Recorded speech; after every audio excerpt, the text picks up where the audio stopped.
समुद्र के बीच में एक भूकंप समुद्र की तलहटी को इतनी जोर से हिलाता है कि उसमें एक दरार पड़ जाती है और उससे चमकीली नीली रोशनी निकलने लगती है।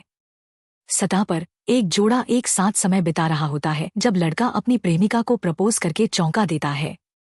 इससे पहले कि वह जवाब दे पाए, अचानक कुछ चीज लड़के को पानी के अंदर खींच लेती है।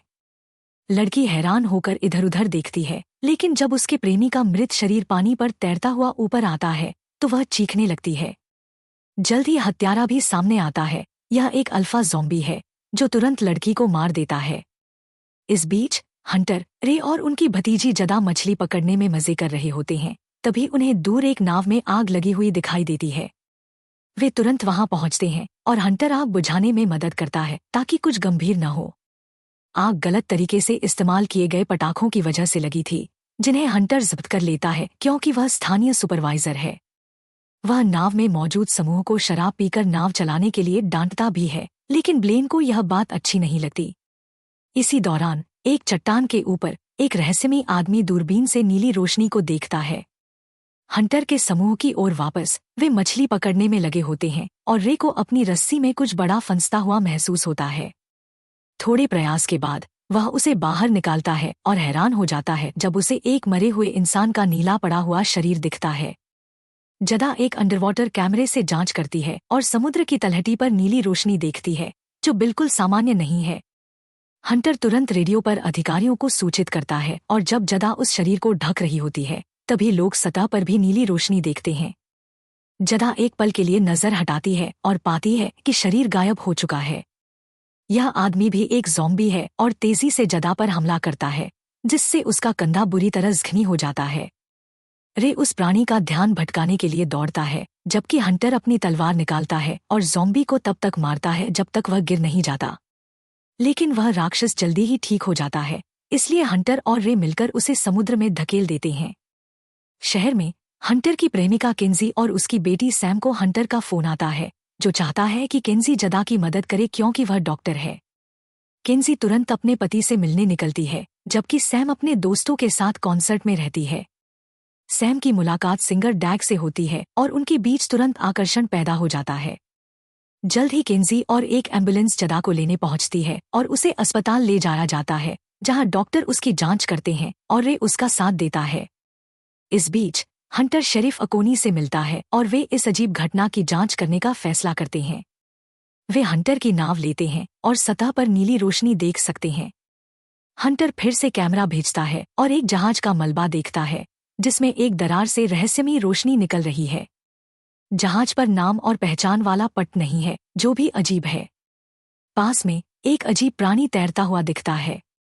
हंटर कहता है कि हमले शायद ज़ॉम्बी से हो रही हैं और अपना अनुभव साझा करता है, लेकिन अकोनी इस बात पर हंसता है। तभी पानी में ज़ॉम्बी की एक बड़ी भीड़ दिखाई देती है, जो उनकी ओर तैरने लगती है। अब अकोनी हंटर की बात पर यकीन करता है। जब हंटर केंजी को फोन करके जदा को अलग रखने के लिए कहता है, वह मदद के लिए कॉल करता है और अपने सहयोगियों को इलाके से सभी को निकालने के लिए कहता है।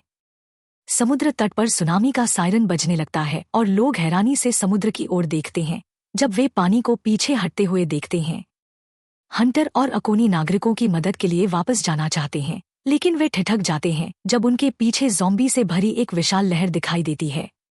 जैसे ही लोग सुनामी की आशंका से घबराते हैं, हंटर नाव को जितनी तेजी से हो सके चलाने की कोशिश करता है, लेकिन वह लहर में फंस जाती है और उनके पास छिपने के अलावा कोई चारा नहीं रहता।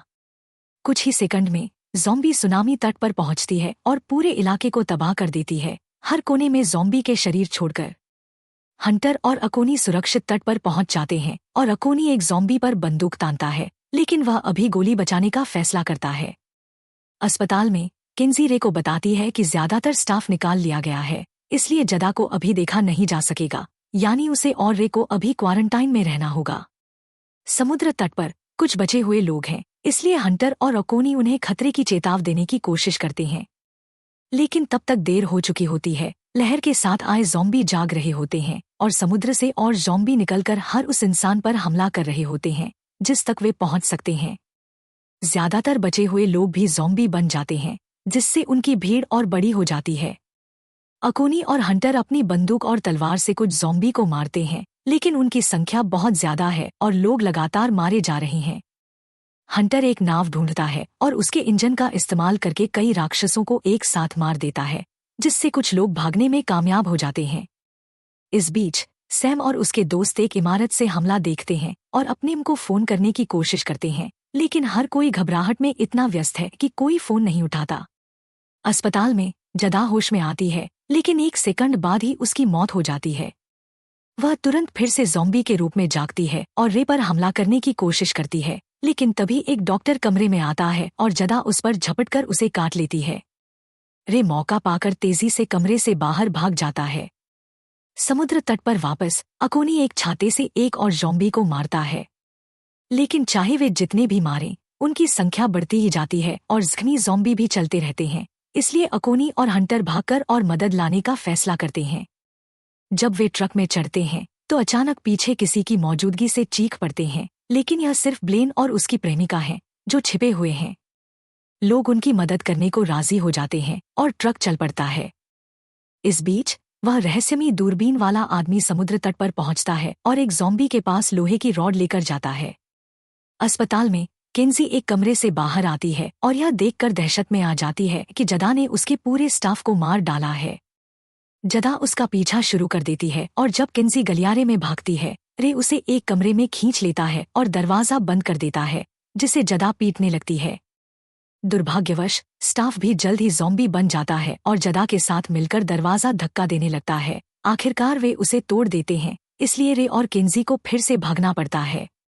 वे अस्पताल के एक और हिस्से में पहुंचते हैं और वहां एक व्हीलचेयर पर बैठा ज़ॉम्बी देखते हैं। साथ ही जदा अभी भी उनका पीछा कर रही होती है। दोनों को भागते रहना पड़ता है और बचने का रास्ता ढूंढना पड़ता है। कुछ मिनट बाद अकोनी और बाकी लोग पुलिस स्टेशन पहुंचते हैं और ज़ॉम्बी को आते देख जितनी तेजी से हो सके भागते हैं। राक्षस ब्लेन के करीब पहुंच जाते हैं, इसलिए वह अपनी प्रेमिका को भीड़ की ओर धक्का दे देता है और बाकियों के साथ अंदर चला जाता है। जब ज़ॉम्बी खिड़कियों पर धक्के मार रहे होते हैं, हंटर ब्लेन को उसके किए पर ताना मारता है, जिससे ब्लेन गुस्से में आकर एक अधिकारी से बंदूक छीन लेता है। वह हथियारों के भंडार से हथियार मांगता है और जब बाकी लोग मना करते हैं तो वह अधिकारी को गोली मार देता है। फिर ब्लेन भंडार की ओर भागता है, लेकिन हंटर उसे तुरंत बेहोश कर देता है। सैम और उसके दोस्तों की ओर वापस वे इमारत छोड़कर गलियों में भागने लगते हैं। उन्हें एक ज़ॉम्बी को धक्का देना पड़ता है और भीड़ एक दूसरे भागते हुए समूह की ओर मुड़ती है, जिसके कुछ लोग मारे जाते हैं। कुछ ब्लॉक बाद सैम का समूह एक दुकान में छिपने का फैसला करता है, लेकिन वहां भी ज़ॉम्बी भरे हुए हैं। डैग ठोकर खाकर गिरता है और उसका टखना चोटिल हो जाता है, इसलिए सैम को उसे सहारा देना पड़ता है। एक दूसरा लड़का तुरंत मारा जाता है और समूह बंट जाता है। तानी कुछ ज़ॉम्बी को धक्का देकर बाहर भागती है, जबकि सैम और डैग पीछे की ओर भागते हैं। पुलिस स्टेशन पर अकोनी मदद के लिए रेडियो पर कोशिश करता रहता है, लेकिन कोई जवाब नहीं देता। फिर अकोनी एक लिफाफा निकालता है जिस पर रिवोक फार्मास्यूटिकल्स लिखा होता है और उसे चुपके से फाड़ देता है जब हंटर नहीं देख रहा होता। हंटर की बात करें तो वह समुद्री रजिस्ट्री में लॉग इन करता है और समुद्र की तलहटी में देखे गए जहाज को ढूंढता है। यह रिवोक इंडस्ट्रीज के नाम पर रजिस्टर्ड है और उसका स्टेटस बचाया और कबाड़ किया लिखा है, जिसका मतलब है कि कंपनी ने मलबे को छिपाया था। तभी ज़ॉम्बी खिड़कियां तोड़ देते हैं, इसलिए हंटर और अकोनी हथियारों के भंडार में हथियार लेने जाते हैं। हंटर को जब्त की गई चीजों में ज्यादा दिलचस्पी होती है और उसे एक शानदार दोहरी धार वाली तलवार मिलती है। बाहर निकलते वक्त हथकड़ी पहना ब्लेन उनसे उसे भी ले जाने को कहता है, लेकिन वे उसे नजरअंदाज कर देते हैं। पुलिस की ढालों का इस्तेमाल करते हुए दोनों दरवाजे पर मौजूद भीड़ को धक्का देकर रास्ता बनाते हैं और जब अकोनी पास के ज़ॉम्बी को गोली मारता है, हंटर एक बजूका से गली से आ रही भीड़ को खत्म कर देता है। दुर्भाग्यवश ज़ॉम्बी अभी भी हिल रहे होते हैं और बात को और खराब करते हुए एक दूसरी ज़ॉम्बी सुनामी नजदीक आ रही होती है। दोनों ट्रक से भाग निकलते हैं और जंगल से गुजरते वक्त अल्फा ज़ॉम्बी से टकराते हैं तो वे उसे कुचल देते हैं, लेकिन वह राक्षस बिल्कुल ठीक रहता है। सैम और डैग की ओर वापस वे पार्किंग में पहुंचते हैं और डैग की वैन ढूंढते हैं, जहां एक बैंड का सदस्य आराम कर रहा होता है।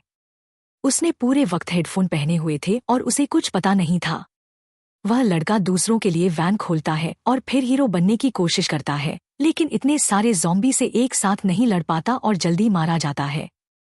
सैम और डैग दरवाजे बंद करते हैं और भागने की कोशिश करते हैं, लेकिन वैन स्टार्ट नहीं होती। इस बीच तानी शहर छोड़कर जंगल में भागती है, जबकि ज़ॉम्बी उसका पीछा करते रहते हैं। उसे दूर एक घर दिखता है और वह मुख्य द्वार की ओर दौड़ती है, जहां मार्टी उसे सुरक्षा कैमरों पर देखता है। यह वही रहस्यमयी आदमी है जिसने एक ज़ॉम्बी को पकड़कर तहखाने में छिपा रखा है ताकि उसका अध्ययन कर सके। मार्टी तानी से कहता है कि वह अपने सिर का पिछला हिस्सा दिखाए ताकि यह पक्का हो सके कि उसे काटा नहीं गया है। जब वह देख लेता है कि तानी ठीक है, तो वह द्वार खोल देता है। तानी ज़ॉम्बी के पहुंचने से ठीक पहले अंदर दौड़ती है, लेकिन अब भीड़ द्वार के सामने इंतजार कर रही होती है। फिर तानी मार्टी का रेडियो उधार लेती है और अपने पिता को बुलाती है, जो अकोनी निकलता है। वह मार्टी के साथ अंदर रहने का वादा करती है और अकोनी से सैम को दुकान से लाने को कहती है। पुलिस स्टेशन पर ब्लेन मरे हुए अधिकारी के शरीर तक पहुंचता है और चाबी लेकर खुद को आजाद कर लेता है। जब वह बाहर निकलने की कोशिश करता है, तो उसे दरवाजे पर उसकी ज़ॉम्बी बनी प्रेमिका मिलती है, जो तुरंत उस पर झपटती है और उसे काट लेती है। पार्किंग में डैग मानता है कि वह सैम को धीमा कर रहा है और उसे बिना उसके भागने को कहता है।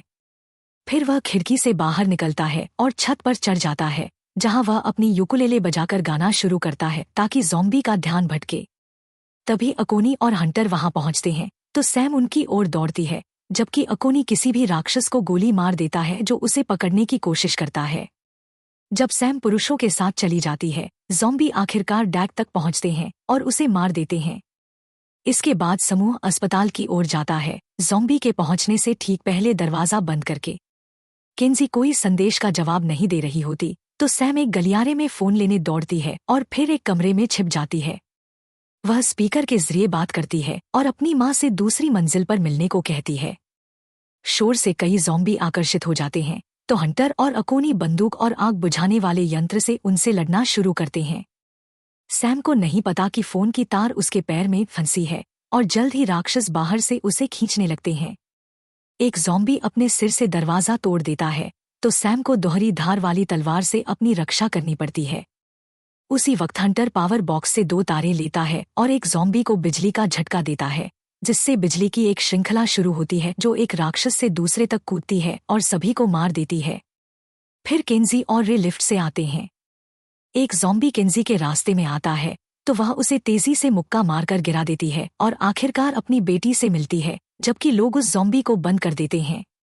समूह बाहर निकलने लगता है और केंजी नोटिस करती है कि लहर के साथ आए ज़ॉम्बी उन लोगों से अलग दिखते हैं जिन्हें काटकर बदला गया था। वह निष्कर्ष निकालती है कि उन लोगों पर प्रयोग किए गए थे। बाहर हंटर तलवार से कुछ और ज़ॉम्बी को मारता है ताकि समूह ट्रक पर चढ़कर आखिरकार भाग सके। कुछ पल बाद वे मार्टी के घर पहुंचते हैं और तानी अपने पिता से मिलती है। वह देखती है कि अकोनी घनी है और मार्टी घबरा जाता है, लेकिन अकोनी उन्हें आश्वस्त करता है कि यह सिर्फ एक खरोंच है और उसे काटा नहीं गया। सबके अंदर आने के बाद अकोनी मार्टी के रेडियो से मदद मांगने की कोशिश करता है, हालांकि मार्टी कहता है कि इस सब शुरू होने के बाद से वह किसी से संपर्क नहीं कर पाया। तानी समझती है कि 2 सुनामी आई और कोई इलाके की जांच करने नहीं आया, जिसका मतलब है कि इसके पीछे कोई साजिश है। तभी कैद किया हुआ ज़ॉम्बी अपनी जंजीरें तोड़कर गुर्राता है। अकोनी एक आवाज सुनता है और जांच करने जाता है। वह प्रयोग कक्ष में जाता है और बिस्तर खाली पाता है। अचानक ज़ॉम्बी उस पर झपटता है और कुछ संघर्ष के बाद अकोनी को काट लेता है। वह दर्द से चीखता है और ज़ॉम्बी को लात मारकर दूर करता है और राक्षस के फर्नीचर से टकराने की आवाज दूसरों को सतर्क करती है। ज़ॉम्बी उनकी आवाज सुनता है और ऊपर जाता है, जहां लोग उसे धक्का देते हैं और वह केंजी से लड़ने लगता है। मार्टी तुरंत अपने टेजर से उस पर हमला करता है, जिससे वह तुरंत मर जाता। रे अकोनी को ऊपर लाता है और तानी उसके जख्म की देखभाल करती है, जबकि हंटर टेजर को तलवार से जोड़कर एक ज्यादा प्रभावी हथियार बनाता है। समूह मार्टी को ज़ॉम्बी छिपाने के लिए डांटता है, तो वह बताता है कि वह उनकी कमजोरी जानने के लिए प्रयोग कर रहा था। ये ज़ॉम्बी फॉस्फोरस से भरे एक तरल से भरे होते हैं, जो पानी में चमक और बिजली से उन्हें पूरी तरह रोकने की वजह बताता है। हंटर निष्कर्ष निकालता है कि उन्हें ज़ॉम्बी को वापस पानी में लाना होगा और बिजली चलाकर सबको एक साथ मारना होगा। उन्हें मलबे को भी उड़ाना होगा ताकि और राक्षस न बने, तो मार्टी बताता है कि उसके पास ग्रेनेड और C4 का बड़ा भंडार है। जब समूह हथियार पैक करना शुरू करता है, हंटर बाहर रास्ता साफ करने जाता है, लेकिन टेजर काम नहीं करता। अचानक द्वार खुलता है तो किन्जी भी मदद के लिए बाहर आती है। वह लकड़ी काटने की मशीन चालू करती है। फिर वह और हंटर ज़ॉम्बी से लड़ते हैं और उन्हें एक एक करके मशीन में डालकर नष्ट कर देते हैं। उनकी जोड़ी शानदार काम करती है और जल्द ही सारे दुश्मन मारे जाते हैं ताकि समूह भाग सके। बाहर निकलते वक्त किन्जी हंटर से कहती है कि अगर उसे कुछ हो जाए तो वह सैम का ख्याल रखे। अकोनी को जल्द ही बीमारी महसूस होने लगती है तो वे एक गुफा में आराम करने रुकते हैं। यह अजीब है कि वह अभी तक ज़ॉम्बी नहीं बना और मार्टी बताता है कि उसे सिर के पास नहीं काटा गया, इसलिए संक्रमण को उसके दिमाग तक पहुंचने में वक्त लग रहा है। अपने अंत को करीब देख अकोनी वह सब कबूल करने का फैसला करता है जो वह जानता है। 30 साल पहले एक फार्मास्यूटिकल कंपनी इस समुद्र तट पर एक नई एंटी एजिंग दवा का परीक्षण करने आई थी, सरकारी निगरानी से दूर एक जहाज पर। उन्होंने हर किसी को चुप रहने के लिए रिश्वत दी, जिसमें स्थानीय परिषद के नेता भी शामिल थे। अकोनी ने मदद करने को हामी भरी क्योंकि उन्होंने उसकी पत्नी को चिकित्सा देखभाल देने का वादा किया था, लेकिन दुख की बात है कि उसकी मृत्यु हो गई। हालांकि दवा वास्तव में मानव परीक्षण के लिए तैयार नहीं थी और इसके भयानक दुष्प्रभाव हुए, इसलिए कंपनी ने मरीजों और स्टाफ को बाहर भेज दिया और संक्रमित लोगों को जहाज समेत डुबो दिया। उन्होंने पहचान का पट भी हटा दिया क्योंकि उस पर कंपनी का लोगो था। किन्जी को शक है कि ये दुष्प्रभाव नहीं थे और कंपनी की मंशा शुरू से ही इंसानों को हथियार बनाने की थी। तभी ज़ॉम्बी उन्हें ढूंढ लेते हैं और हमला करते हैं।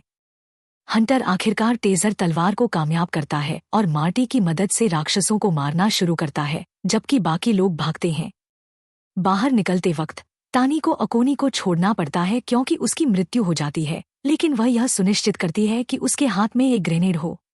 जब सारे ज़ॉम्बी मारे जाते हैं, हंटर और मार्टी बाकियों के साथ मिलते हैं और गुफा से बाहर निकलते हैं। जाने से पहले तानी देखती है कि अकोनी ज़ॉम्बी के रूप में जागता है और अपने आखिरी पलों की समझ में वह ग्रेनेड चला देता है। विस्फोट गुफा को बंद कर देता है और ज़ॉम्बी को उनका पीछा करने से रोकता है। कुछ पल बाद समूह समुद्र तट पर पहुंचता है और योजना को अंजाम देने के लिए बंट जाता है। मार्टी बताता है कि उसने अपने घर में कुछ C4 छोड़ा था और अब वह रिमोट से उसे उड़ा देता है। मार्टी और तानी एक नाव पर C4 को मलबे तक ले जाने निकलते हैं। मार्टी सारी कनेक्शन बना रहा होता है और तानी उसे जल्दी करने को कहती है क्योंकि ज़ॉम्बी उनकी ओर तैर रहे होते हैं। हंटर कुछ तारे लेता है और उन्हें ज्वारीय तालाबों तक खींचता है, जबकि किन्जी और सैम पावर बॉक्स के पास सही वक्त पर बिजली चालू करने के लिए इंतजार करते हैं। फिर हंटर एक साइकिल लेता है और जोर से संगीत बजाता है ताकि ज़ॉम्बी उसका पीछा करके समुद्र तट पर आए। उसी वक्त मार्टी C4 लगाने के लिए पानी में कूदता है और ज़ॉम्बी उसे घेर लेते हैं।